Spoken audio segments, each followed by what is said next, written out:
साधारणपणे 12व्या वर्षी पिरियड्स चालू होतात, ते हळूहळू सेट होतात पिरियड. 50व्या वर्षाच्या आसपास हे पिरियड थांबतात. असं पण होतं का की माझं लक्षच लागत नाही आहे किंवा मला काहीच गोष्टी लक्षात राहत नाही आहेत, मी याचा आणि मेनोपॉजचा काही संबंध असू शकतो का? हे ब्लिडिंग होत असताना किंवा हे पिरियड्स येत असताना जे नॉर्मल 30-35मध्ये येतात तसेच असतात की त्याच्यामध्ये अजून काही हार्मोनल चेंजेस झालेले असतात? कारण तुमचं शरीर डेफिनेटली त्या ह्याच्यात थकलेलं असतं, तुमचे हाडं थोडेसे ठिसूळ झालेले असतात, तर तिथे पिरियड सायकल्समध्ये पण काही चेंजेस होतात का? आपल्याला माहिती असतं की युद्ध किंवा आपत्कालीन परिस्थिती आहे, तर आपण पहिलं काय करतो, तर आपला किराणा भरून ठेवतो आपण.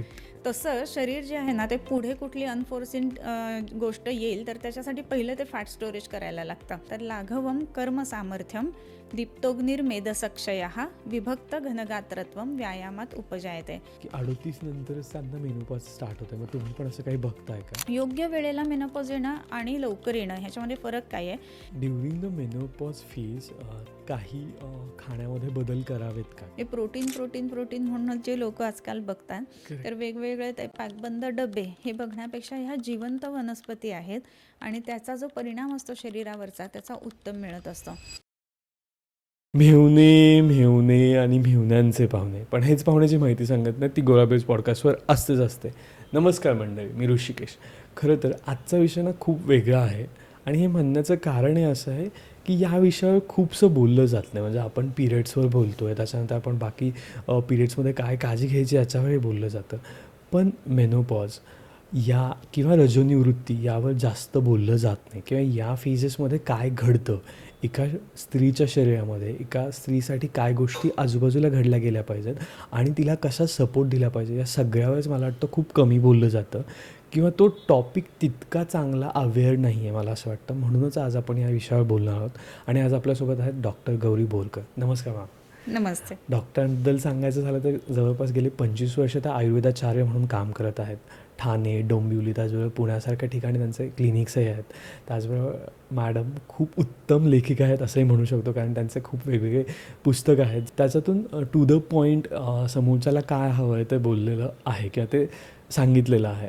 चला गप्पांना सुरुवात करूयात आणि जाणून घेऊयात रजोनिवृत्ती किंवा मेनोपॉजबद्दल सगळ्या गोष्टी.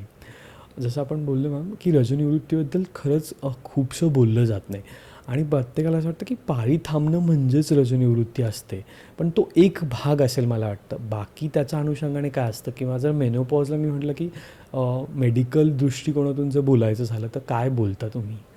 कसं आहे ना की ज्या वेळेला आपण रजोनिवृत्ती म्हणतो तर पिरियड थांबले आणि रजोनिवृत्ती झाली असं जनरली लोकांना किंवा स्त्रियांना वाटत असतं. बरोबर. पण आपण ह्याचा लाईट जसा बंद करतो तसं स्विच ऑफ केल्यावर जसं एकदम लाईट बंद होतं तशा पद्धतीने रजोनिवृत्ती होत नसते. मग कसं आहे तर त्याच्या आधीचा काही काळ आहे की जे शरीरामध्ये त्याचे बदल घडत असतात. मग ॲक्च्युली आपल्याला काही पिरियडमध्ये चेंजेस दिसायला लागतात आणि मग त्याच्यानंतर पोस्ट मेनोपॉझल सुद्धा काही विशिष्ट बदल शरीरामध्ये घडत असतात. सो हा पूर्ण जो आहे ना तो फेज आपण म्हणू शकतो. It's not a one time thing की बाबा मेनोपॉज झाला असा.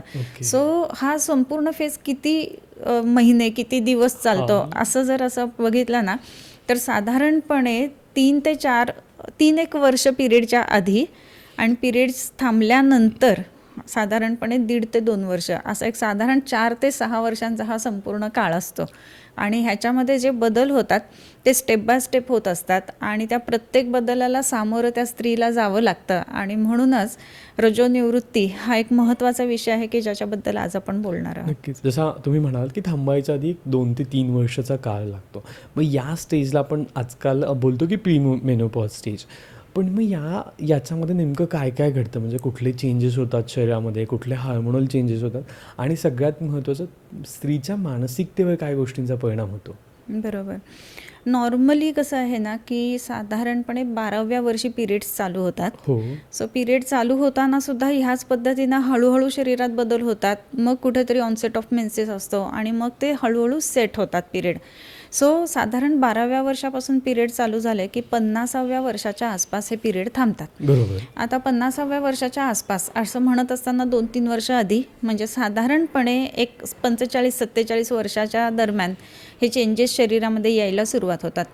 आता हे जेव्हा चेंजेस होतात तर त्यावेळेला काय काय बदल होतात शरीरामध्ये असं जेव्हा आपण बघतो तर अनेकविध बदल शरीरामध्ये होत असतात. मग त्याच्यामध्ये आपल्याला सुरुवात जी असते तर त्याच्यामध्ये डिसिजन मेकिंगमध्ये चेंजेस झालेत हे दिसतं. ओके. त्याच्यानंतर दुसरी गोष्ट छोट्या छोट्या गोष्टींमध्ये, म्हणजे कालपर्यंत अगदी आरामात मी 50 पाहुण्यांचा स्वयंपाक करत होते, पण आज 5 येणार आहेत म्हटलं की टेन्शन यायला लागतं. सो स्ट्रेस वाढणं हा एक भाग त्याच्यामध्ये दिसतो. त्याच्यानंतरचा महत्त्वाचा भाग आहे त्याच्यामध्ये आपल्या हाडांमध्ये ठिसूळपणा हे एक दिसतं. ओके. त्याच्याच बरोबरीनं केस गळणं हा एक भाग बऱ्याचदा ह्या काळामध्ये दिसतो. सो वजानल जे डिस्चार्जेस असतात त्याच्यात चेंजेस दिसतात. सो असे अनेकविध बदल की जे सिरियली आपल्या शरीरामध्ये होत असतात. तर असे अनेकविध बदल ह्या मेनोपॉजमध्ये इन्क्लुडेड आहेत. आणि हे कशामुळे होतात तर वय जसं बदलतं तसं शरीरातले हार्मोनल चेंजेस होत असतात. नक्कीच. आयुर्वेदानुसार जेव्हा आपण बघतो तर त्याच्यामध्ये वात, पित्त आणि कफ ह्या 3 दोषांवरती आपलं शरीर टिकून असतं. बरोबर. मग ह्याच्यामध्ये हळूहळू वाताचं जे आधिक्य आहे ते वाढायला लागतं आणि पित्त जे ते परिणाम करणारं तिथे आहेच आहे. असं असल्यामुळे पित्त वाताच्या संप्राप्त्या त्याच्यामध्ये दिसतात आणि ओके. म्हणूनच पटकन चिडचिड होणं, त्रागा होणं हे सुद्धा ह्याच्यामध्ये दिसून येतं आपल्याला. नक्कीच. मध्यंतरी आता आमच्या घरचीच केस आहे मी म्हणेल. असं पण होतं का की माझं लक्षच लागत नाही आहे किंवा मला काहीच गोष्टी लक्षात राहत नाही आहेत, मी याचा आणि मेनोपॉजचा काही संबंध असू शकतो का? नक्कीच. ब्रेन फॉगिंग असं त्याला म्हणतात. ओके. आता ब्रेन फॉगिंग म्हणजे काय तर सगळं समोर आहे पण मी वाचते पण मला पटकन लक्षातच येत नाही. कालपर्यंत मी एखादी स्टोरी वाचत होते किंवा कादंबरी वाचत होते तर माझ्या लक्षात राहायचं की मी कुठेपर्यंत वाचले. आता ह्याच्या पुढे परत ते मला रिकलेक्ट होणं हा एक भाग थोडासा कुठेतरी कमी व्हायला लागतो. त्याच्यानंतर दुसरी गोष्ट म्हणजे कॉन्सन्ट्रेशन कमी पडायला लागतं. त्याच्यामुळं विशेष करून नव्याने श्लोक पाठ करणं किंवा नव्याने काहीतरी आपण ग्रंथाचं आकलन ज्याला म्हणतो तर ते कमी पडायला लागतं. तर ह्या गोष्टी घडायला लागतात.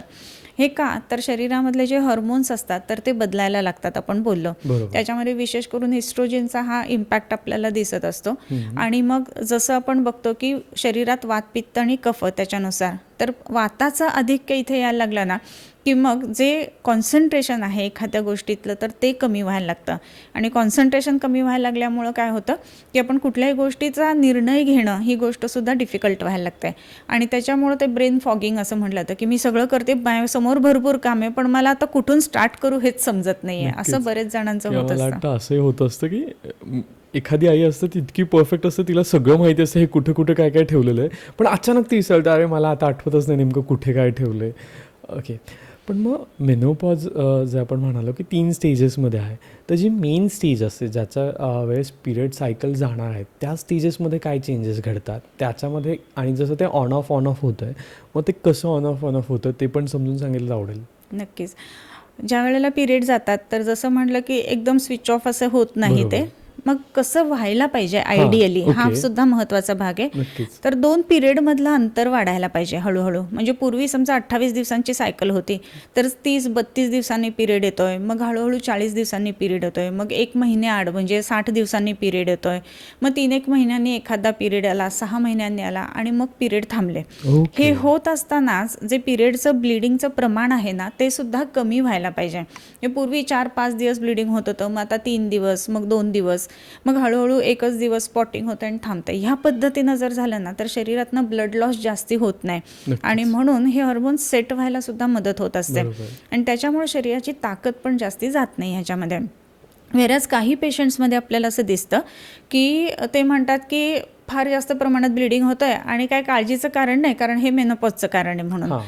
तर येस ते पण हार्मोनल इम्बॅलन्समुळंच घडतं आहे. परंतु ती असे आहे की लक्ष देण्याची जरुरी तिथे आहे. ओके. कारण जेव्हा हेवी ब्लिडिंग होतं आहे काही पेशंट्समध्ये 8-8, 10-10, 15-15 दिवस असंही ब्लिडिंग होत असतं. बापरे. काही स्त्रिया तर महिनाभर होत आहे तरी मेनोपॉज आहे म्हणून शांत राहतात. तर ते शांत राहणं योग्य नाही आहे. Correct. तर अशा वेळेला सल्ला घेणं, डॉक्टरांकडे दाखवणं किंवा योग्य ते बदल शरीरामध्ये घडवून आणणं किंवा व्यायाम, मेडिटेशन ह्या सगळ्या गोष्टींनी आपण ह्या जो काही फेज असतो चेंज झालेला त्याच्याकडे बघायला पाहिजे.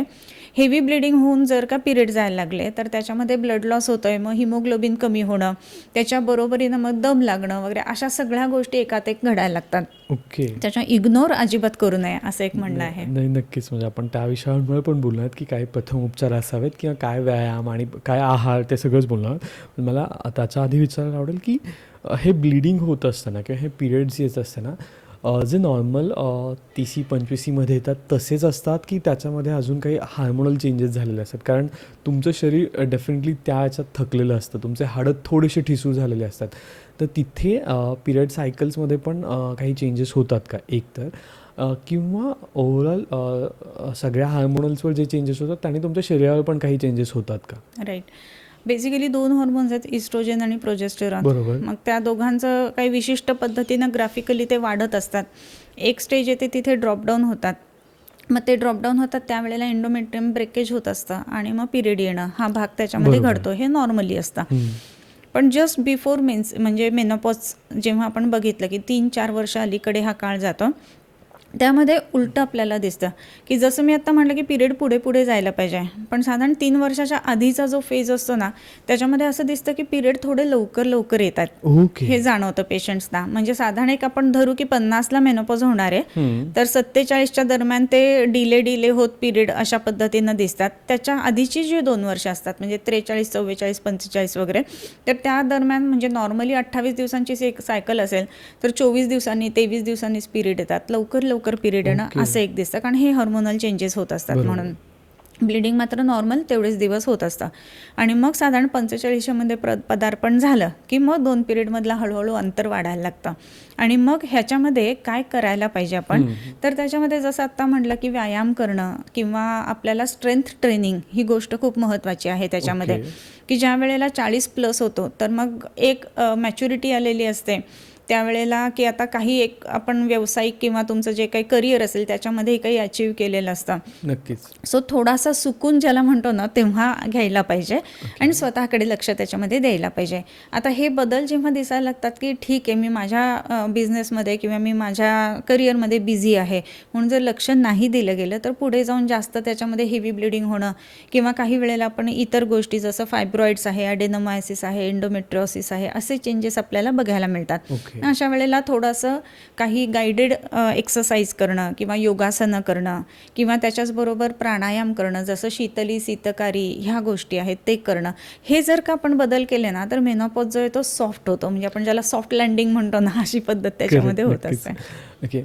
पण आता हे पण ऐकलं होतं की मेनोपॉज च्या फेजेस ड्युरिंग ना की पोट वाढायला लागतं अचानक, तर त्याचा काही संबंध आहे का किंवा ते का होतं आहे बुवा? कारण लोकांचं जसं आम्ही रेग्युलर डाएट करतो आहे, नेहमीसारखं चालतो आहे, पण तरी आमचं पोट वाढतं आहे अचानक. बरोबर. In spite of exercise, in spite of diet, rather पूर्वीपेक्षा मी आता कमी खाते आहे किंवा मी गहू बंद केला आहे, ज्वारी चालू केली आहे, स्टील पोट वाढतं आहे, असे कंप्लेंट्स दिसतात. मग हे का होतात असं जर बघितलं ना तर शरीरातले बदल हा एक महत्त्वाचा भाग आहे. मग त्याच्यामध्ये इस्ट्रोजन म्हणून जे हॉर्मोन असतं तर त्याच्यामध्ये चेंजेस यायला सुरुवात होतात, म्हणजे ते ड्रॉपडाऊन व्हायला लागतं शरीरामधनं. आणि त्याच्यामुळं त्याच्यावरती अवलंबून जो लिपिडचा आपणला मेटाबॉलिझम असतो म्हणजे शरीरातला फॅट मेटाबॉलिझम, त्याच्यामध्ये सुद्धा चेंजेस येत असतात. आणि हे चेंजेस आल्यामुळं शरीर कसं आहे ना की जेव्हा त्याला स्ट्रेस लेवल आहे त्यावेळेला शरीर स्टोअर करून घेतं. म्हणजे जसं आता आपल्याला माहिती असतं की युद्ध किंवा आपत्कालीन परिस्थिती आहे तर आपण पहिलं काय करतो तर आपला किराणा भरून ठेवतो आपण. तसं शरीर जे आहे ना ते पुढे कुठली अनफोर्सिन गोष्ट येईल तर त्याच्यासाठी पहिलं ते फॅट स्टोरेज करायला लागतं. आणि म्हणूनच हे जे बदल असतात त्यांना सामोरं जाण्यासाठी शरीराचा तो एक मेकॅनिझम असतो आणि म्हणून फॅट स्टोरेज व्हायला लागतं. ओके. परंतु ते एवढंही जास्त प्रमाणात व्हायला नाही पाहिजे की मग त्याच्याहून पुढे जाऊन त्या लिपिडच्या मेटाबॉलिझममध्ये विकृती आल्यामुळं मग पुढे काही वेळेला आपल्याला दिसतं की कोलेस्टेरॉल वाढलेला आहे रिपोर्टमध्ये किंवा लिव्हरमध्ये फॅटी लिव्हर चेंजेस आलेले आहेत, तर असे रिपोर्ट आपल्याला दिसायला लागतात. पण ते शरीराला आरोग्यापेक्षा सुद्धा म्हणजे रोगकारकतेकडे घेऊन जातात. आणि म्हणून असे बदल दिसायला लागले ना तर निराश नाही व्हायला पाहिजे पहिली गोष्ट. कारण आपण काय करतो, मी एवढं एक्सरसाइज करते काही होत नाही जाऊ दे मी सोडून देते, तर असं नाही करायला पाहिजे. तिथे तुम्ही रेग्युलरली एक्सरसाइज करणं महत्त्वाचं आहे. स्ट्रेंथनिंग हवं त्याच्यामध्ये. दुसरी गोष्ट मसल्स जे आहेत ना तर मसल्स चांगले स्ट्रेंथन करणारा व्यायाम त्याच्या ठिकाणी व्हायला पाहिजे. जसं लंजेस आहे, स्क्वॅट्स आहे, तर ह्या गोष्टी त्याच्यामध्ये करायला पाहिजे. म्हणजे जरी पोट वाढत असेल ना तो फेज तुमचा निघून गेला, तुम्ही 50, 52, 53 आले ना की पुन्हा गोष्टी बदलणार आहेत आणि शरीरमध्ये जे काही फॅट तुमचं साठलेलं आहे ते पुन्हा रेग्युलराईज होणार आहे जर तुम्ही एक्सरसाइज केले तर. सो ते एवढं महत्त्व व्यायामाला आहे. नक्कीच. व्यायामाच्या बाबतीमध्ये आयुर्वेदामध्ये असं म्हटलेलं आहे की विभक्त घनगात्रत्वम व्यायामात उपजायते. आणखीन काय होतं तर लाघवम कर्म सामर्थ्यम दीप्तोग्निर्मेधसक्षयः विभक्त घनगात्रत्वम व्यायामात उपजायते. लाघवम म्हणजे काय, शरीर लघुता म्हणजे जड नाही वाटत. नाही तर बऱ्याच वेळेला स्त्रियांची कंप्लेंट असते की अंग आजकाल ना फार हेवी वाटतंय. बरोबर. सो व्यायाम केल्यानंतर अंग हलकं होतं. लाघवम कर्म सामर्थ्य, जे मगाशी आपण म्हटलो की आपल्याला कुठल्याही गोष्टींचं टेन्शन पटकन येतं किंवा एवढी 2 किलोची पिशवी मला उचलून न्यायला जमेल की नाही, 4थ्या मजल्यापर्यंत मला जिना चढताना दम लागेल का, तर असे जे प्रश्न असतात ना त्याला कर्म सामर्थ्य. व्यायाम रेग्युलर केला, मसल ट्रेन झाले तर आपल्याला ह्या गोष्टी जमणार आहेत. बरोबर. दीप्तोग्निर, अग्नी चांगला दीप्त राहणं. काही वेळेला असं स्त्रियांचं असं की भूकच लागत नाही आहे ह्या काळामध्ये, तर त्याचं कारणसुद्धा हार्मोनल चेंजेस हे असतं. आणि त्याच्याच बरोबरीनं जर व्यायाम आपण केला तर अग्नी चांगला राहतो. मेदसक्षय, हा fat loss. Okay, so exercise important आहे फॅट लॉससाठी. आणि विभक्त घनगात्रत्वम, याचा अर्थ काय तर आपल्या शरीरामध्ये जे जे अवयव दिलेले आहेत तर त्याला एक विशिष्ट आकार आहे, विशिष्ट ठिकाणी मसलला बेली आहे, विशिष्ट ठिकाणी मसल फ्लॅट आहे. तर तो जो आकार आहे तो मेंटेन राहतो. अदरवाईज म्हणजे इतकं ते फॅट शरीरामध्ये साठतं की तुम्हाला नेक दिसतच नाही, सगळं ते चिकटलेलं आहे असं वाटतं. तर तसं न होता योग्य पद्धतीमध्ये म्हणजे फॉर्म ऑफ ऑल ऑर्गन्स किंवा ऑल शरीरातले जे बॉडी पार्ट्स आहेत ते व्यवस्थित राहणं, तर हे सगळ्या गोष्टी व्यायामामुळे होतात. सो व्यायाम इज अ मस्ट असं मी नक्की म्हणेन. नक्कीच. आणि मला वाटतं इस्ट्रोजन पण तेवढाच मस्त आहे, कारण तो तुमच्याला ॲज अ प्रोटेक्टिंग ऑर्गन म्हणून काम करतो. म्हणजे तुमचे हाडं मजबूत करायला, तुम्हाला स्ट्रेंथ द्यायला आणि ओव्हरऑल तुम्हाला एक चांगला सुखी प्रवास देण्यासाठी. आणि व्यायाम तर आहेच नक्की. पण याच्यासोबतच अजून एक बघायला येतं, तुम्ही बोलताना मगाचपासून म्हणालात की 45 त्याच्यानंतर 50 ह्या एजेसमध्ये, पण खूप महिलांचं आत्ता कंप्लेंट असेल मला वाटतं की 38 नंतरच त्यांना मेनोपॉज स्टार्ट होते. मग तुम्ही पण असं काही बघताय का? आणि त्याची काही कारणं असू शकतात का? आणि अशा वेळेस खूप लोक हायपर पण होतात, टेन्शन येतं आहे मी काय करायचं किंवा कसं, तर मग त्याच्यासाठी काय सांगाल ओव्हरऑल? मेनार्की म्हणजे पिरियड चालू होण्याचा काळ पण आता अलीकडे येतोय हे आपल्याला दिसतोय. जसं मी मगाशी सुरुवातीला म्हटलं की 12व्या वर्षी पिरियड चालू होतात, पण आजकाल 8, 9, 9, 10 याच वयामध्ये पिरियड येत आहेत हे दिसतं. तर त्याच्यामध्ये एक्सपोजर हा एक कारण त्याला दिसतं. तसंच मेनोपॉज लवकर येणं ह्याचे कारणं जे बघतो ना तर त्याच्यामध्ये स्ट्रेस जास्ती असणं हे आपल्याला कारण जास्ती करून दिसतं. शरीरामधले जे हार्मोनल चेंजेस आहेत ते फार लवकर होणं, तर ह्या गोष्टी त्याच्यामध्ये दिसतात. सो 38व्या 35व्या वर्षीच पिरियड डिले व्हायला लागलेत आणि आता पिरियड नीट येत नाही आहेत असे कंप्लेंट्स घेऊन पेशंट येत असतात. मग ह्याच्यामध्ये काय तर इस्ट्रोजनचं प्रमाण जे शरीरामध्ये नॉर्मल असायला पाहिजे ते खाली जात आहे आणि त्याच्यामुळे ह्या गोष्टी घडत आहेत. आणि ह्याच्यामध्ये इस्ट्रोजन डेप्लेशन होऊ नये ह्याच्यासाठी काय करायला पाहिजे, तर मग त्याच्यामध्ये आपल्या आहारामध्ये काही बदल करायला पाहिजे. तर ज्याला आपण फायटो इस्ट्रोजन्स म्हणतो, तर अशा गोष्टी घ्यायला पाहिजे. विशेष करून जेवणाच्या नंतर ऑइल सीड्स घेणं ही एक अतिशय चांगली गोष्ट आहे. त्याच्यामध्ये पूर्वीच्या काळामध्ये आपण बडीशेप, बाळणशेप, ओवा हे सगळं भाजून सुपारी बनवून ठेवायचो, ज्याच्यामध्ये सुपारी नसायची पण त्याचं नाव सुपारी असायचं. तर बडीशेप, बाळणशेप, तीळ, ओवा, खसखस आणि त्याच्याबरोबर खोबरं ह्या सगळ्या गोष्टी जर भाजून त्याची पावडर करून ठेवली तर चविष्ट पण लागतं आणि त्याच्याच बरोबरीनं हे फायटोइस्ट्रोजन शरीरामध्ये मिळतात आणि म्हणून लवकर मेनोपॉज येणं ही गोष्ट घडत नाही. त्याच्याच बरोबर आणखीन एक महत्त्वाचा भाग आहे की आपण जी औषधं किंवा अर्थात डॉक्टरांच्या सल्ल्याने घ्यायला पाहिजेत. तर आयुर्वेदात सुद्धा अशा बऱ्याच गोष्टी आहेत की जसं शतावरी आहे, अश्वगंधा आहे किंवा बला आहे, तर ह्याच्यामध्ये सुद्धा फायटोइस्ट्रोजन मोठ्या प्रमाणामध्ये असतात. तर अशा जर गोष्टी घेतल्या तर पेरिमेनोपॉझल ज्याला आपण म्हणतो की 35व्या 38व्या वर्षीच आपल्याला दिसतात की पिरियड्स जाण्यासारखे चेंजेस दिसतात, तर ते ह्या वेळेला जर आपण घेतलं गेलं ना तर मेनोपॉज आपण थोडासा आणखीन पुढे नेऊ शकतो.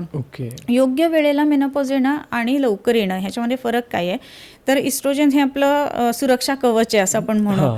तर ते जर का लवकर कमी झालं तर हाडंही लवकर ठिसूळ होणार आहे, लिपिड्समध्ये मेटाबॉलिझममध्ये चेंज येणार आहे किंवा आपल्या रक्तवाहिन्या असतात त्याच्या आतमध्ये प्लेग साठणं ही लवकर गोष्ट होणार आहे, त्याच्यातनं कार्डियाक गोष्टी लवकर होणार आहेत. मग ह्या सगळ्या रिस्क जर टाळायच्या असतील तर पिरियड जाणं हा भाग सुद्धा वेळेवरती होणं गरजेचं आहे. आणि म्हणूनच आयुर्वेदिक औषधांचा सपोर्ट अर्थात जवळच्या डॉक्टरांना घेऊन दाखवून आणि त्याच्याच बरोबरीनं आपल्याला ऑइल सीड्स जे आहेत तर ते घेणं, त्याच्यात विशेष करून पंपकिन सीड घेणं, हे जर केलं गेलं ना तर अर्ली मेनोपॉज आपल्याला टाळता येतं. जसं आपण वात पित्त आणि कफाची थेअरी बघतोय, बरोबर. तर त्याप्रमाणे शरीरामध्ये जर वात जास्ती वाढायला लागला तर अर्ली एजिंग फास्ट व्हायला लागतं. नक्कीच. आणि एजिंग जसं फास्ट व्हायला लागतं ना, तसं मेनोपॉज लवकर यायला लागतो, कारण menopause is a aging procedure, Right. Right. So maturity शरीरामध्ये येते, तर त्या पद्धतीनं ते पुढे जात आहे असं आहे. तर त्याच्यामुळं वातपित्त योग्य कंट्रोलमध्ये ठेवणं, ह्याच्यासाठी मग आहारामधले सुद्धा आपल्याला काही बदल करायला नक्कीच, मला पाहिजे. ते विचारायचंच होतं की प्लीज. तर त्याच्यामध्ये आत्ता मी पॉझिटिव्ह बदल सांगितले, तसे निगेटिव्ह गोष्टी ज्या आपण करतो तर त्याच्यात पण बदल हवेत. म्हणजे फार जास्त प्रमाणात तिखट, खारट, आंबट हे जर खाल्लं गेलं तर एजिंग फास्ट होतं. म्हणजे जसं की खूप सारे पदार्थ जे मी नावं घेईन सगळी आवडत असतात आपल्याला, की भेळ, पाणीपुरी, वडापाव, ज्याच्यामध्ये जास्त प्रमाणामध्ये मिठाचा वापर असतो. हे एजिंग करणाऱ्या गोष्टी आहेत. सो हे कुठेतरी आपण थांबवलं पाहिजेत. त्याच्याचबरोबर पाण्याचं प्रमाण आपण व्यवस्थित ठेवलं पाहिजे, हायड्रेशन मेंटेन करायला पाहिजे. तर हे जर आपण केलं ना, तिखट, खारट, आंबट गोष्टी कमी केल्या, तर एजिंग प्रोसिजर स्लो डाऊन होते आणि मग पिरियड्स जाणं म्हणजे मेनोपॉज हा योग्य वेळेला येतो. हे महत्त्वाचं आहे. नाही, पण आता ड्युरिंग द मेनोपॉज फेज काही खाण्यामध्ये बदल करावेत का, किंवा काही आयुर्वेदिक दृष्टिकोनातून गोष्टी खाण्यामध्ये इन्व्हॉल्व कराव्यात का, किंवा प्री मेनोपॉज आणि आफ्टर मेनोपॉजसुद्धा या वयानंतर, स्पेसिफिकली 40-45 नंतर? बरोबर आहे. ज्या वेळेला आपल्याला असं जाणवतं की नाही, की पूर्वी मी सगळं आरामात खायचे आणि कधीच पोट जड नाही वाटायचं, ओके. आणि आत्ता असं होतं की अगदी नॉर्मल नेहमीचं जरी खाल्लं ना तरी पोट जड होतं आहे, असं पेशंट सांगत असतात. आणि मग स्त्रिया ज्या असतात ना, तर त्या ह्याच्यामध्ये मग आहारामध्ये काय बदल करावा असं कन्फ्युजनमध्ये असतात. मग अशा वेळेला बदल काय करायला पाहिजे, तर थोडेसे अँटी इन्फ्लमेटरी डाएट ज्याला आपण म्हणतो, तर तसं डाएट ह्या काळामध्ये सुरुवात करायला पाहिजे. कुठलाही आहार आपण जेव्हा बदलतो तर तो क्रमाक्रमाने बदलायला पाहिजे. अगदी कालपर्यंत मी सगळं भेळ, पाणीपुरी, वडापाव खात होते आणि आज मी एकदमच नुसतं उकडलेलं अन्न खाते, असा शिफ्ट योग्य नाही आहे. नक्कीच. मग काय करायला पाहिजे, तर हळूहळू शिफ्टिंग करायला पाहिजे. समजा रोज मी पोळी घेते, तर मग मी हळूहळू भाकरीवरती शिफ्ट व्हायला पाहिजे. सगळ्या भाज्या ज्या असतात, विशेष करून दुधी भोपळा, लाल भोपळा, पडवळ, त्याच्यानंतर परवर, हादग्याची फुलं किंवा घोळाची भाजी, ह्या सगळ्या गोष्टींचा समावेश आपल्या आहारामध्ये असायला पाहिजे. रानभाज्या ज्या आहेत ना, तर त्या विशेष करून घ्यायला पाहिजेत, कारण त्या शरीराचं डिटॉक्सिफिकेशन खूप चांगल्या पद्धतीने करत असतात. आणि मग त्याच्यामध्ये कुड्याच्या शेंगा किंवा आपल्याला शेवळं म्हणून एक भाजी येते, तर ह्या सगळ्या रानभाज्या आपण त्याच्यामध्ये घ्यायला पाहिजेत. ओके. त्याच्याच बरोबरीनं आत्ता बघितलं तर प्रोटीन रिच असा आहार त्याच्यामध्ये असला पाहिजे असं म्हटलं जातं. म्हणजे काय घ्यायचं, तर त्याच्यामध्ये आपल्याला असं माहीत असतं की सगळ्या ज्या डाळी आहेत त्यांच्यामध्ये प्रोटीन असतं. आयुर्वेदामध्ये मुद्गाहा पथ्यतमा भवंती असं म्हटलं आहे. ओके. सो मूग जे आहेत ना, ते अतिशय उत्तम आहेत, पथ्यकर आहेत, म्हणून मुगाचं सेवन आपण ह्या काळामध्ये घ्यायला सुरुवात करायला पाहिजे. आणखीन एक महत्त्वाचा भाग म्हणजे रात्रीचं जेवण लवकर घ्यायला पाहिजे आणि दुपारचं जेवण आहे ते वेळेत व्हायला पाहिजे. ह्या गोष्टी महत्त्वाच्या झाल्या. याच्याच बरोबरीनं मध्ये मध्ये शरीराला डिटॉक्झिफाय करण्यासाठी वेळ देणं किंवा अवसर देणं ही गोष्ट गरजेची असते. नक्कीच. म्हणजे काय, तर उपवास करणं, की ओके. आजकाल ज्याला आपण 32 आवर्स फास्ट वगैरे असं म्हणतो, किंवा 72 आवर्स, 3 दिवस फक्त रसाहार घेणं वगैरे अशाही पद्धतीनं केलं जातं. तर तुम्हाला कल्पना असेल की ह्याच्या बाबतीमध्ये म्हणजे दर 15 दिवसांनी केलेला एक उपवास याच्यामुळं शरीरामध्ये ऑटोफॅगी चालू होते. म्हणजे जे अननेसेसरी किंवा टॉक्झिन अशा पद्धतीच्या शरीरातल्या गोष्टी आहेत, तर ते शरीर आपलं सगळ्या गोष्टी क्लिअर करतं त्यावेळेला. ओके. तर मग त्यामध्ये 15 दिवसांनी एकदा केलेला उपवास म्हणून एकादशीचा उपवास आपल्याकडे ह्या पद्धतीनं पूर्वी असायचा. करेक्ट. पण एकादशी आणि दुप्पट खाशी असं नाही करायला पाहिजे. मग त्याच्यामध्ये साबुदाणा किंवा रताळं, बटाटा असल्या गोष्टी न घेता उपवासाला आपण काय घ्यायला पाहिजे, तर राजगिऱ्याच्या पिठाची लापशी जी अतिशय हलकी असते, किंवा राजगिरा लाडू दूध असं घेऊन एकदा ते घ्यायचं आणि पूर्ण विंडो पिरियड जी आहे ना, पुढच्या 24 तासांची ती मोकळी ठेवणं. असं जर का केलं गेलं तर मग त्यामध्ये हे जे शरीरामध्ये बदल झालेले आहेत ना, तर ते पुन्हा एकदा रिसेट शरीर करणं, ह्याच्यासाठी म्हणून शरीराला वेळ मिळत असतो. म्हणून उपवास करणं हाही भाग तेवढाच महत्त्वाचा राहतो. नाही, नक्कीच मला वाटतं की तुमच्या जर डाएट सायकलमध्ये हे चेंजेस केले तर बऱ्याचसा फरक पडतील. आणि उपवास तर जनरल माणसाला सुद्धा फलदायक असतो. आणि त्यातल्या त्यात तुम्ही जसं म्हणाल तसं नाही पाहिजे की एकादशी आणि दुप्पट खाशी, मग काहीच मजा नाही त्या उपवासाची. पण मेनोपॉझल फेजेस ड्युरिंग असंही बघितलं आहे, इंडियन डाएटमध्ये थोडं ते कमी दिसतं हे आपल्याला जाणवतं थोड्याफार प्रमाणात एकतर. आणि त्याच्यानंतर आई म्हणजे मेनोपॉजच्या फेजमध्ये असताना, अरे चल ना हे राहिलं हेच खाऊन घेते मी, असंही करताना दिसतं.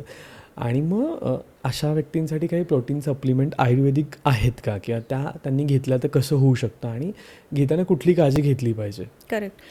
कसं आहे ना की नॉर्मल इंडियन डाएट जर बघितला तर काय गोष्टी असतात, वरण भात भाजी पोळी. हां, मग त्याच्यात भाजीचं प्रमाण अगदी टोचून टोचून खाईल एवढंसं Correct. लावतो आपण. किंवा दुपारी तर वरण भात नसतोच.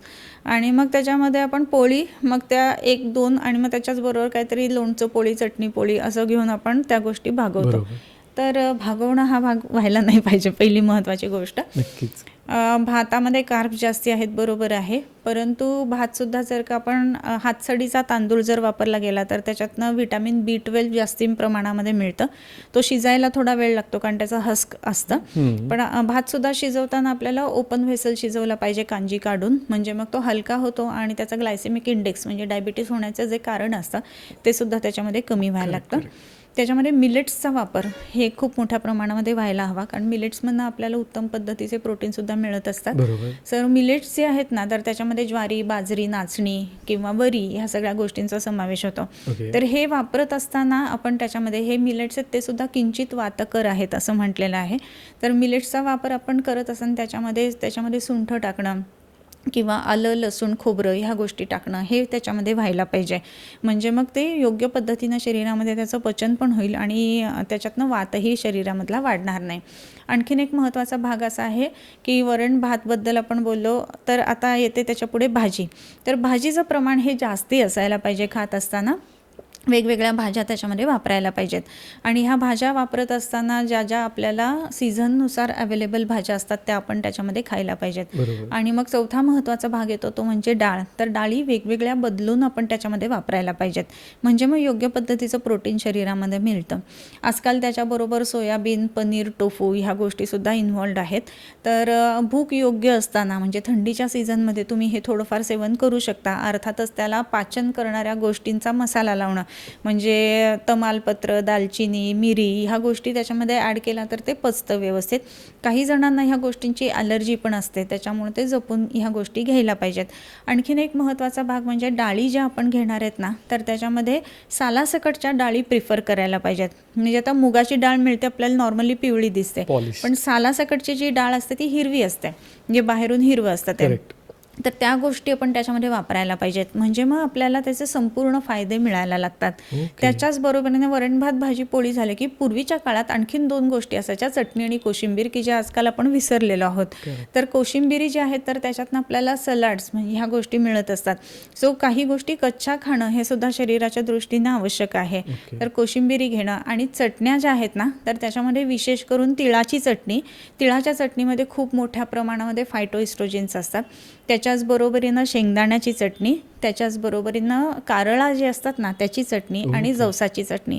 जवसामध्ये सुद्धा उत्तम फायटोइस्ट्रोजेन्स आहेत. तर ह्या गोष्टी आपल्या खाण्यामध्ये समाविष्ट करायला पाहिजेत. हे चटणी कोशिंबीर आपण विसरून गेलो किंवा सायडिंगला टाकून आपण पुढे जातोय म्हणून कदाचित ह्या गोष्टी होतात. सो तीळ हे खाण्यामध्ये आपण जरूर ठेवावेत आणि म्हणून आपल्याकडे सणवारांना सुद्धा त्याची आठवण करून देण्याची पद्धत आहे. नक्कीच.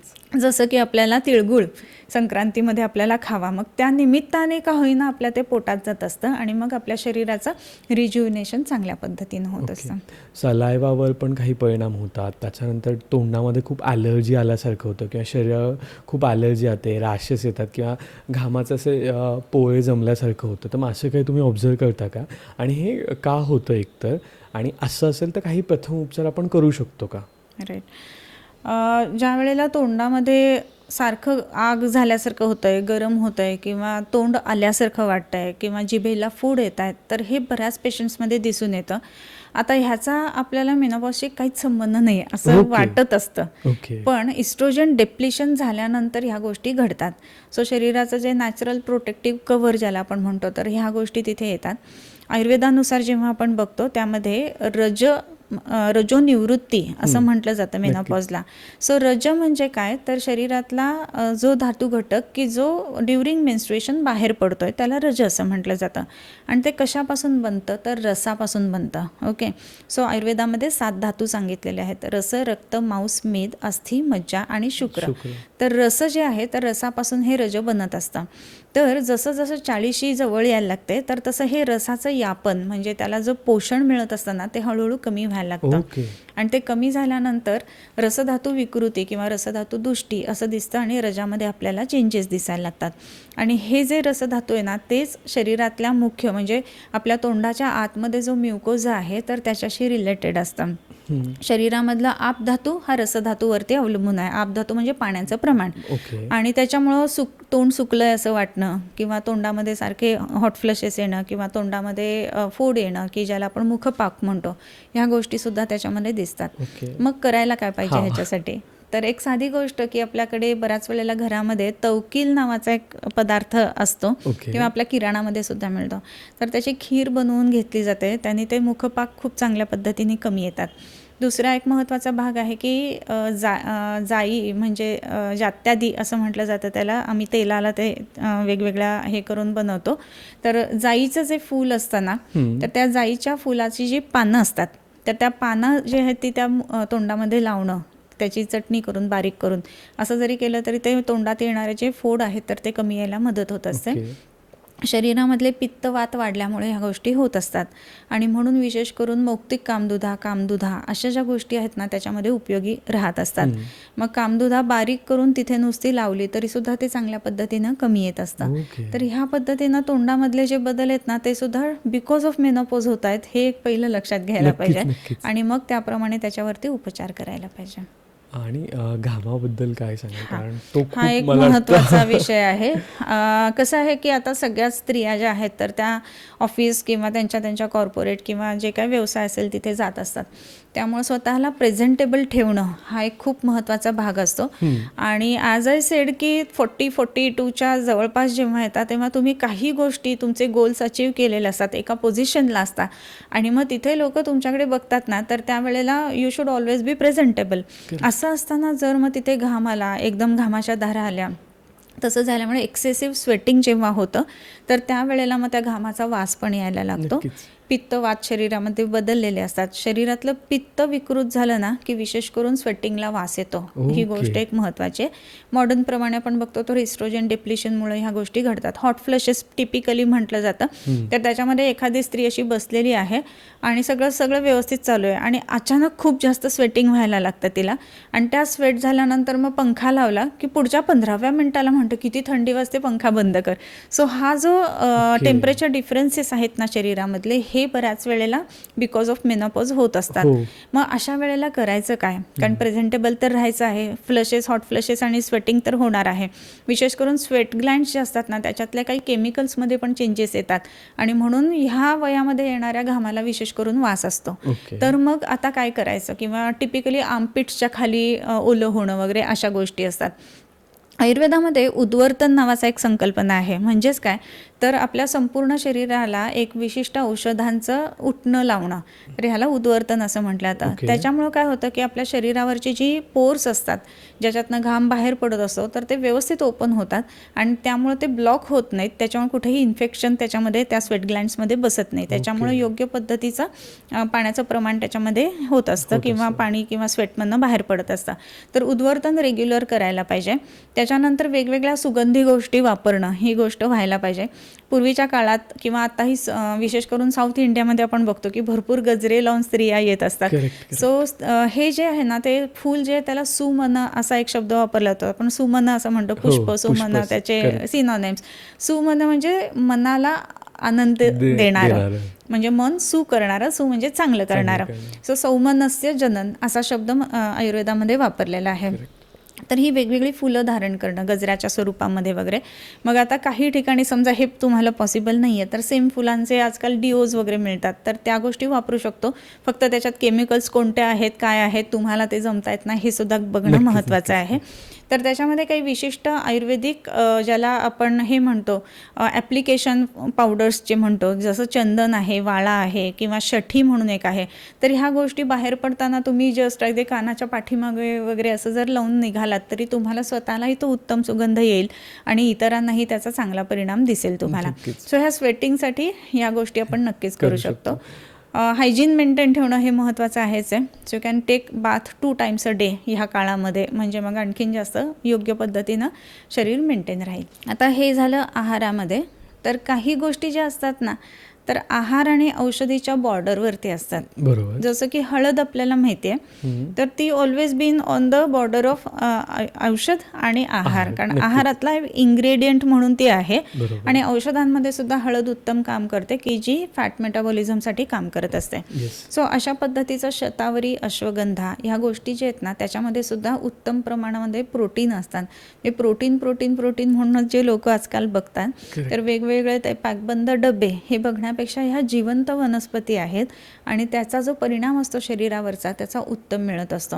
सो ह्या पद्धतीनं त्याच्याकडे घ्यायला पाहिजे. अर्थात फक्त सप्लिमेंट म्हणून हे बघायला नाही पाहिजे, तर त्याच्यामध्ये विशेष करून डॉक्टरांच्या सल्ल्याने घ्यायला तेच पाहिजे. ॲड करणार होतं की जरी तुम्हाला कुठल्याही वनस्पती घ्यायचं किंवा कुठल्या आयुर्वेदिक औषधही घ्यायचं आहे, तर ते डॉक्टरांच्या सल्ल्याने घ्या. म्हणजे आपण जो प्रोटीनचा डब्बा घेतो तो कुठल्याच डॉक्टरांच्या सल्ल्याने घेत नाही, पण त्याच्यापेक्षा हे औषधं डॉक्टरांच्या सल्ल्याने घेतलेले कधीही चांगले आहेत, कारण त्याच्यातून तुम्हाला प्रोटीन पण मिळणार आहे, त्याच्यानंतर तुमचं आरोग्यासाठी हानी होणार नाही आहे, आणि सगळ्यात महत्त्वाचं म्हणजे तुम्ही काहीतरी नॅचरल गोष्टी घेता, हे खूप महत्त्वाचं आहे. त्याच्यावर कुठलीही प्रोसेस नाही आहे किंवा कुठले ॲडेड इन्ग्रेडियंट केमिकल्स नाही आहेत. करेक्ट. ह्याच्यात एक जसं मी म्हटलं की आहार आणि औषधीच्या मध्यावरती असणाऱ्या गोष्टी, तर त्याच्यामध्ये शतावरी कल्प आहे किंवा अश्वगंधा कल्प आहे. तर हे जे कल्प आहेत ना, तर ते रेग्युलरली जसं आपण लहान मुलांना दुधात ॲड करून देतो, त्या पद्धतीनं इवन 40च्या एजमध्ये असणाऱ्या स्त्रियांनी ह्या जर गोष्टी दुधासोबत घेतल्या, तर त्याचा परिणाम शरीरामध्ये ह्या गोष्टी, म्हणजे जसं की आपण म्हटलं की योग्य पद्धतीचं पोषण शरीराला मिळणं त्या पद्धतीनं मिळत असतं. सो शतावरी कल्प, अश्वगंधा कल्प ह्या गोष्टी आपण वापरू शकतो, आणि ते आहार आणि औषधीच्या बॉर्डरवरती आहे. नक्कीच. आता मेनोपॉजमध्ये ना बऱ्याच लोकांचे जॉईंट पेन करताना दिसतात, किंवा आपण म्हणतो नर्व्ज पायाच्या अशा सुजल्यासारख्या दिसतात, किंवा पूर्ण ब्लड फ्लो होताना दिसतं नर्व्जला, असंही दिसतं. तर मग त्याचं एक तर काय कारण असू शकतं, आणि बऱ्याच वेळेला लोकांचा त्याचा आर्थरायटिसकडे कल आहे की नाही, मला आर्थरायटिस झाला आहे, पण मेनोपॉज इग्नोर केला जातो, असंही जाणवतं. मग ह्या दोन गोष्टी खरंच हँड इन हँड जातात का, म्हणजे आर्थरायटिस आणि मेनोपॉज, किंवा मग ती का होती आहे पायांची कंडिशन्स? कसं आहे की जॉईंट्स पेन असं म्हटल्यानंतर, जॉईंट पेन आहे म्हटल्यानंतर arthritis Correct. Is equal to असं लावलं हो, जातं. बरोबर. तर आर्थरायटिस याचाच आयुर्वेदाप्रमाणे कसं आपण बघतो त्याच्याकडे, तर संधिगत वात असं म्हणून बघतो की बरोबर. सांध्यांच्या ठिकाणी वात वाढला की तिथे दुखावा यायला लागतो, सूज यायला लागते, किंवा त्याची जी काम करण्याची ॲबिलिटी असते ती कमी व्हायला लागते. चालणं हे ते केल्यानंतर पाय दुखणं ह्या गोष्टी त्याच्यामध्ये दिसायला लागतात. आता त्याचा आणि मेनोपॉजचा काय संबंध आहे? मग विशेष करून की 38-40 पर्यंत एकदम सगळं छान होतं, आणि 45ला आजकाल माझे पाय खूप दुखतात असं म्हणून येतात. विशेष करून मुंबईमध्ये आपण बघतो की ट्रेननी समजा अगदी कल्याण ते व्हिटी प्रवास करायचा, तर एवढं उभंच राहावलं जात नाही आता, असं पेशंट सांगत असतात. मग अशा वेळेला काय फरक पडतो किंवा आपल्या शरीरात काय बदल होत असतो, तर आता इथे सुद्धा मेन रोल येतो तो इस्ट्रोजेनचा येतो बरं का. Okay. तर इस्ट्रोजन डेप्लिशन झाल्यामुळं जे शरीरामध्ये ऑस्टिओपोरोटिक चेंजेस असतात ना, ते फास्ट व्हायला लागतात, म्हणजेच हाडांमध्ये विरलता येणं, आणि ही विरलता फास्ट येत असल्यामुळं मग जॉईंट पेन दिसायला लागतात, आणि मग त्याला आर्थरायटिस म्हणून बऱ्याचदा लेबल केलं जातं. तर आमवात, संधिगत वात जसे वेगळे आहेत, तसं मेनोपॉझल एजमधला आर्थरायटिस हा थोडा डिफरंट आहे. सो त्याच्यामध्ये आपण काय करायला पाहिजे, तर आता जिथे जिथे आपल्याला वात वाढतोय म्हटल्यानंतर त्या ठिकाणी ऑइल ॲप्लिकेशन एक खूप महत्त्वाचा भाग आहे. सो तुम्ही दिवसभर ऑफिस बिफिस करून आला आहात, दमला आहात, तर त्याच्यामध्ये विशिष्ट ऑइल्स शरीराला लावणं, विशेष करून जे मोठे जॉईंट्स आहेत त्याला लावणं, हा भाग खूप महत्त्वाचा आहे. मग त्याच्यामध्ये गुडघ्यांना लावणं किंवा आपल्या घोट्यांना म्हणजे अँकल जॉईंट्सना लावणं, किंवा विशेष करून माऊस वगैरे वापरून इवन ह्याचे एल्बो जॉईंट्स पण खूप त्रासदायक होतात, तर तिथे लावणं हा भाग महत्त्वाचा आहे. मग त्याच्यात कोणती ऑइल्स वापरावीत, तर अगदी प्लेन तिळाचं तेल जरी वापरलं ना तरी तीळ अतिशय चांगले आहेत. जसं आत्तापर्यंत आपण बघतो की त्याच्यात फायटोइस्ट्रोजेन्स आहेत, सो त्याच्यामुळे त्याचा परिणाम शरीरावरती उत्तम येत असतो. त्याच्यानंतरचा महत्त्वाचा भाग आहे की औषधी तेलं. मग त्याच्यामध्ये धान्वंतर तेल, चंदनबला लाक्षादी तेल, अश्वगंधा बलादी तेल अशी जी बृहण तेलं आहेत ती वापरली जातात. अर्थात प्रत्येक रुग्णानुसार किंवा प्रत्येक स्त्रीनुसार त्याच्यामध्ये थोडं डिफरन्सिएशन असेल, ते सल्ल्यानुसार आपण कोणतं ऑइल वापरायचं ते घ्यायला पाहिजे. त्याच्याच बरोबरीनं व्यायाम करणं, त्याच्यामुळे मसल्स तयार होतील, हे महत्त्वाचं आहे. आणि जॉईंट पेन जर होत असेल तर प्रत्येक वेळेला फक्त ते हाडांशी संबंधित आहे म्हणून ते फक्त हाडांच्या ठिकाणी दाखवणं असं न करता त्याचा परिणाम आपल्याला इस्ट्रोजेनमधनं पण म्हणजे मेनोपॉजमुळं पण येतो आहे. तर त्याच्यामुळं विशेष करून वाताचं शमन करणारी औषधं त्या ठिकाणी आपण देत असतो. ओके. व्यायाम करणं आपण हे मगासपासून बोलतो, तर मला हे विचारायला आवडेल की 40मध्ये जाता जरी काही स्त्रिया आहेत ज्या वर्किंग वुमन होतात त्या जाऊ शकतात जिमला, पण माझ्या आईसारख्या व्यक्ती किंवा अशा ज्या व्यक्ती ज्या हाऊसवाईफ होतात आणि मुलांमध्ये खूप असा वेळ घातला आहे किंवा त्या गोष्टी केल्यात, ते लोक जनरली जिमला जाणं खूप डिफिकल्ट आहे, म्हणजे खूप अति डिफिकल्ट आहे. मग त्यांच्यासाठी व्यायाम म्हणजे काय असू शकतं, की त्यांच्यासाठी स्ट्रेंथ ट्रेनिंग काय असू शकतं? सो सगळ्यात सुरुवात जी करायला पाहिजे ना ती मॉर्निंग वॉकपासून करायला पाहिजे. सो थोडासा वेळ स्वतःसाठी काढायचा आणि निसर्गामध्ये चालायला जाणं, नेचर ट्रेल ज्याला म्हणतो तसं.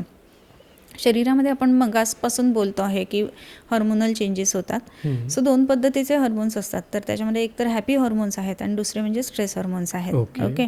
सो ह्याच्यामध्ये जे हॅपी हॉर्मोन्स आहेत की जसं सिरोटोनिन आहे, ऑक्सिटोसिन आहे, त्याच्यानंतर मेलाटोनिन आहे. तर ह्या सगळ्या ज्या काही गोष्टी आहेत ना, तर निसर्गामध्ये आपण जेव्हा चालतो तर त्यावेळेला हे नॉर्मल जे हॅपी हॉर्मोन्स आहेत ते वाढण्याला सुद्धा मदत होत असते. आणि म्हणून मगाचा जो पहिला प्रश्न होता की डिसिजन पटकन घेता येत नाही किंवा स्ट्रेस वाढतो, तो स्ट्रेस कमी करण्याचं कामसुद्धा हे वॉक करतं. म्हणून पहिली गोष्ट चाललं पाहिजे.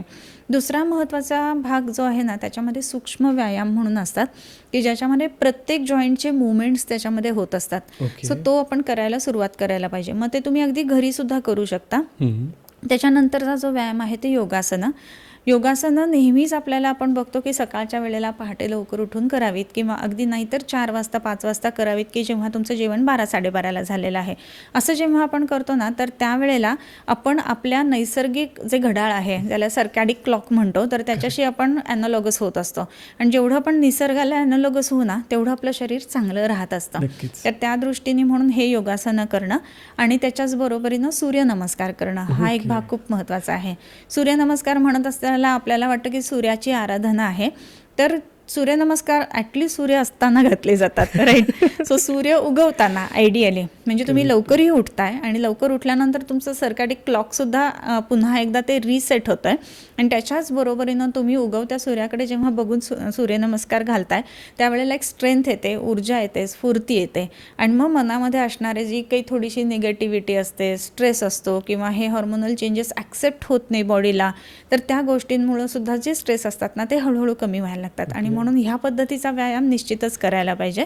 स्ट्रेंथनिंग जिम शक्य असेल तर तुम्ही नक्कीच करावं.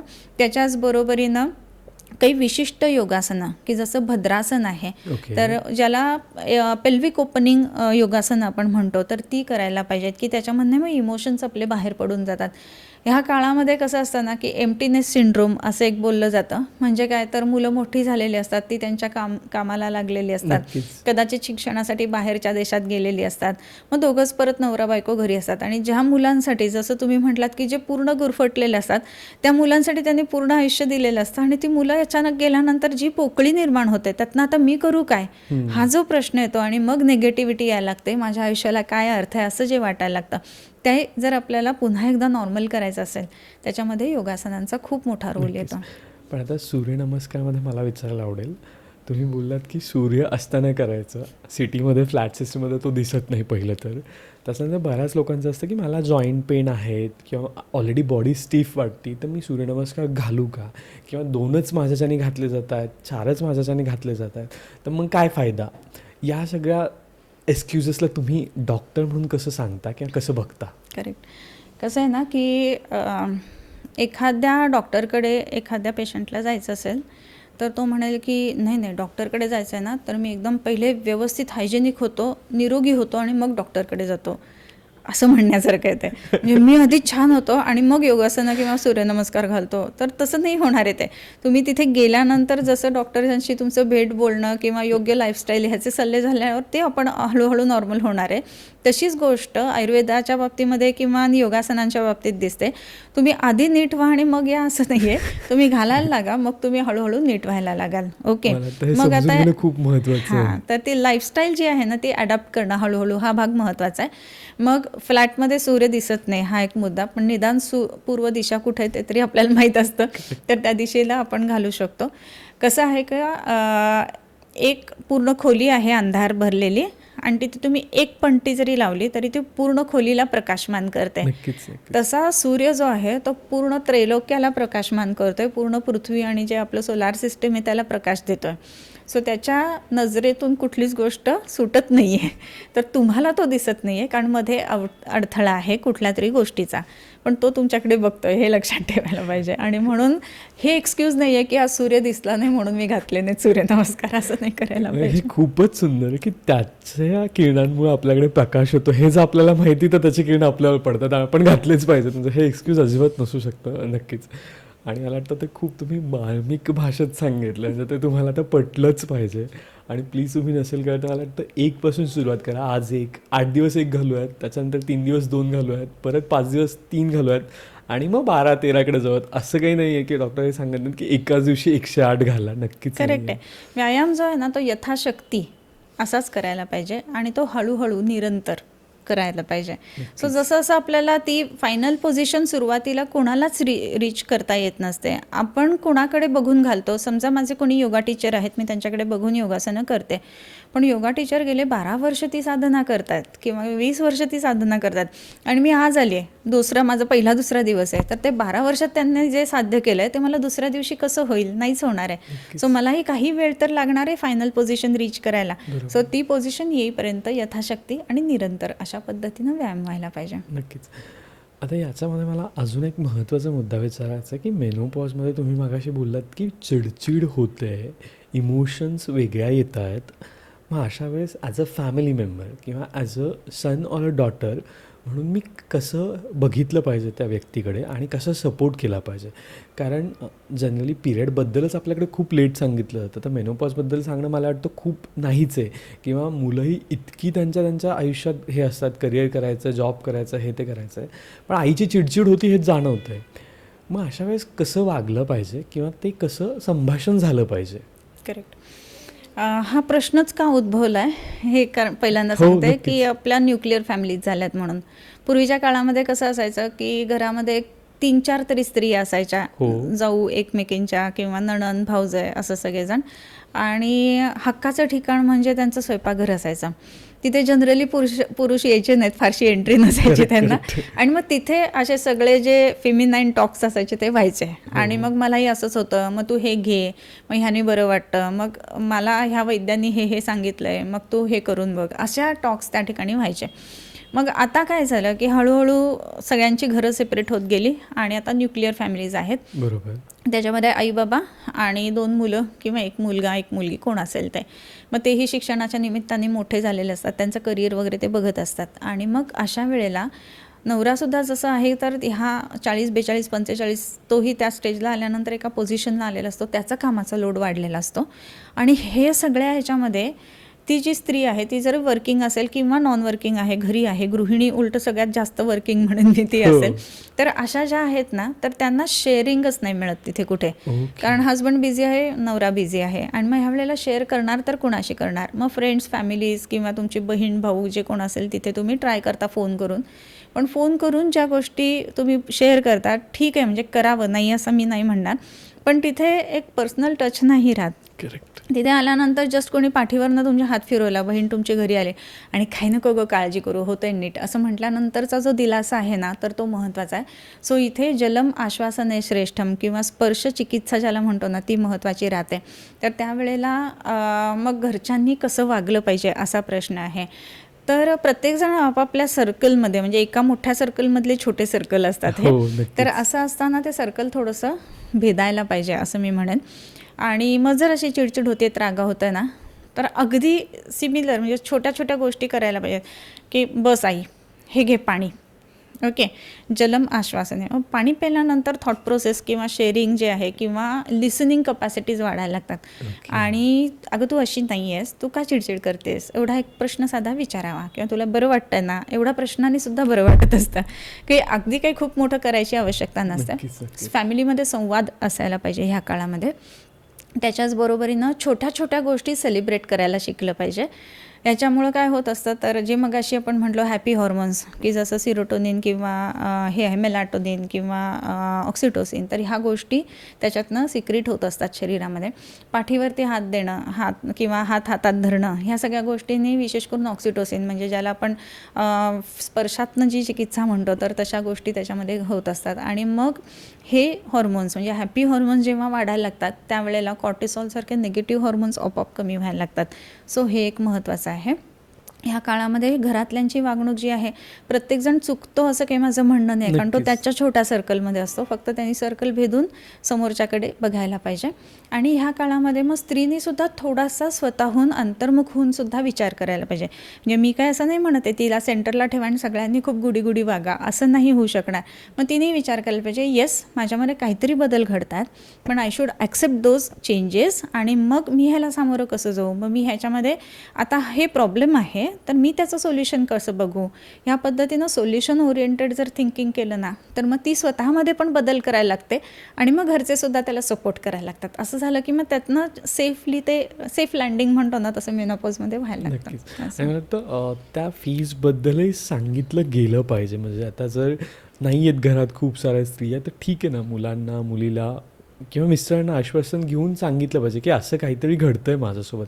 कारण ते कळाल्यानंतर समोरचा माणूस थोडंसं चांगलं वागायचा ॲटलिस्ट प्रयत्न करेल, की ते सर्कल जसं तुम्ही म्हणाला छोटा आहे ते भेदेल.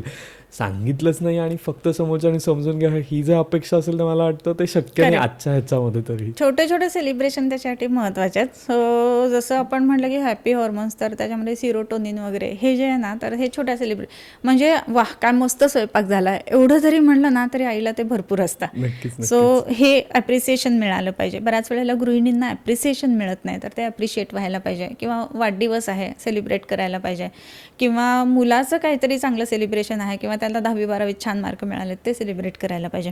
ही छोट्या छोट्या सेलिब्रेशन्समधनं हे जे ब्रेकिंग द वॉल्स म्हणतो ना, ह्या गोष्टी घडतात. आणि तिनेसुद्धा शेअर करायला पाहिजे की मी आज दमलेली आहे, माझा जॉईंट्स खूप दुखत आहेत किंवा मला आज करण्याची काहीच इच्छा होत नाही आहे, तर आपण आता हा सॅड मूड आहे, we will turn that mood into happy mood. आज कधीतरी तुम्ही सगळेजण मिळून बाहेर जेवायला गेलात, आनंदी होतात. अशा गोष्टी आहेत. डार्क चॉकलेट एक त्याच्यामध्ये उपयोगी असतं असं म्हटलं जातं. सो ते एखाद्या दिवशी चॉकलेट डे सोडून सुद्धा तुम्ही एकमेकांना देऊ शकता. नक्कीच. छोटे छोटे सेलिब्रेशन आपण जसे म्हणतो ना, तर आपण गिफ्ट वाउचर्स देतो काही वेळेला एकमेकांना. सो तसं काही गोष्टी ज्या आहेत ना पंचकर्माच्या, तर त्यासुद्धा माइंड सुदिंग, माइंड कामिंगसाठी खूप महत्त्वाच्या असतात. जसं की शिरोधारा आहे, नस्य आहे, तर ह्याचा सुद्धा गिफ्ट वाउचर आपण आईला गिफ्ट देऊ शकतो ना. सो ते झाल्यानंतर सुद्धा त्याचा परिणाम खूप चांगला दिसतो. आपल्याला असं वाटतं की पंचकर्म असं करत असताना हे पूर्णपणे वेगळं आहे, 7 दिवस वेगळे काढायचे आहेत आणि तिथे जायचं आहे वगैरे. सो आज त्रास होतोय, आज चिडचिड होते, तर आज एक नस्य घेतलं तरी सुद्धा तुम्हाला हॅपी मोमेंट्स मिळत असतात. सो ह्या पद्धतीनं सुद्धा आपण ह्या गोष्टींकडे बघू शकतो. सो प्रत्येक गोष्टीला आपण जसं म्हणतो की औषध घ्यायचं आहे, बरोबर आहे, पण औषधाच्या बरोबरीनं लाईफस्टाईल सुधारणं आणि त्याच्या बरोबरीनं आपल्याला काहीतरी झाल्यानंतर आपण पंचकर्म करणं, ह्याच्यापेक्षा आपल्याला काही होऊ नये म्हणून पंचकर्म हे सुद्धा आपण नक्कीच करू शकतो. मला नक्कीच असंही म्हणायला आवडेल की ह्याला अजून एक थोडंसं अधोरेखित करायला आवडेल की 40मध्ये तिला तरी कधीतरी स्पाची मजा आली पाहिजे. आणि त्यासाठी ती त्या स्पामध्ये नाही जाऊ शकत किंवा जायचं नसेल, तर पंचकर्मासारखे बेस्ट ऑप्शन्स आहेत. तिच्याही शरीराला कधीतरी तो रिलॅक्सिंग फील झाला पाहिजे, तिच्याही शरीराला कोणीतरी ती चांगली मसाज केली पाहिजे. आणि म्हणून काय होईना एकदा अनुभव घेतला काहीच हरकत नाही, आणि जर तो आवडला, त्याचं बेनिफिट्स दिसले, तर नक्कीच तुम्ही पुन्हा जाणारच आहात. सो डॉक्टर मॅम, तुमचं खरंच खूप खूप धन्यवाद. तुम्ही इथे आलात आणि या टॉपिकला मला वाटतं खूप लाईटर वेमध्ये आणि खूप वेगळ्या दृष्टिकोनातून समजून सांगितलं. कारण रजोनिवृत्ती, मेनोपॉज मूव्हीजमधून आत्ता ऐकतो आहे, आपण बघतो आहे, पण ॲक्च्युली काय घडतं आहे हे नव्हतं माहिती, किंवा ॲक्च्युली याच्यावर काय काय केलं जाऊ शकतं हेही माहीत नव्हतं. त्याच्यानंतर काही बेसिक प्रथमोपचार किंवा योगा या सगळ्यांची माहिती तुम्ही दिलीत, त्याच्यावर खरंच तुमचं खूप खूप धन्यवाद.